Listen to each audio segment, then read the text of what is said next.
সড়কে কোনোভাবেই থামছে না মৃত্যুর মিছিল।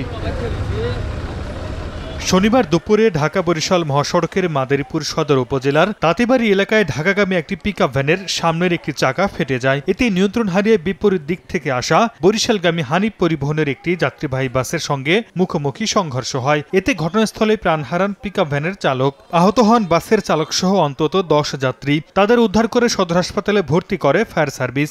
ঢাকামুখী যে পিকআপ গাড়ি তার ডান পাশের ডান চাকাটা ব্রাস্ট হয়ে যাওয়ার পরে সে নিয়ন্ত্রণ হারিয়ে ফেলছে। পরবর্তীতে হানিফ গাড়ি আইসা মুখোমুখি লাগছে। 1, 2, 3 ঢাকায় জমি জিতে নিন 100% ক্যাশব্যাক সহ 20 কোটি টাকার পুরস্কার।